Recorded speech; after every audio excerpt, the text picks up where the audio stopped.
Универзитетскиот професор доктор Дејан Трајковски од Техничкиот факултет во Битола од самиот почеток на појавата на коронавирусот на дневна основа ги следи податоците од неговата еволуција за сите три фази: експоненцијалниот раст, пикот и експоненцијалното намалување. Има поставено математички модели и статистички ја предвидува динамиката на епидемијата со бројот на заразени и време траењето. Тој на неговите графици погоди дека пикот ќе се случи на Великден. Денеска го анализираше мини пикот што се случи последниве 5 дена и го прекина трендот на опаѓање.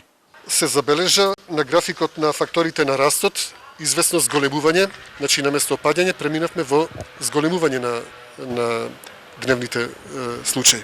Според мене се должи на попуштањето на мерките за време на првомајскиот викенд, исто така и опуштање на луѓето. Значи, во случајот ние не смееме да се опуштиме, продолжуваме да играме до последната минута, односно до последниот новозаразен случај. Пред појавата на последниот пик, прогнозите на професорот Трајковски беа дека до ниво на спорадично заразување ќе дојдеме до 10 јуни. Меѓутоа со овој пик ние сме вратени назад некаде за 3 недели и среќа е што е 2,5 пати помало од главниот пик, вели тој. Со тоа статистичките пресметки покажуваат понеповолни индикатори. Врз основа на бројот на досегашни случаи и прогнозираниот иден број на случаи, до преднедела дена имав пресметано дека имавме поминато 90% од епидемијата. Меѓутоа сега сме вратени назад, сега некаде тој индикатор е на околу 70% вратен. И тоа ќе ни одземи некаде 2 до 3 недели додека се вратиме пак на состојбата од 5 мај.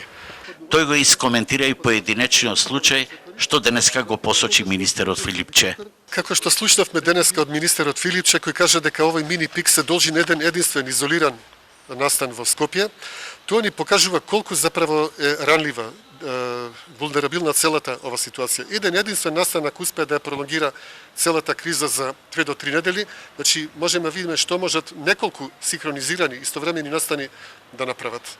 Овие анализи покажуваат дека бројот на заразени од COVID-19 може да достигне до 2400 лица, а сегашните мерки, одлуката на ИВЗ и актуелните политики, битолскиот професор не сакаше да ги коментира, иако создаваат загрижувачки аналогии.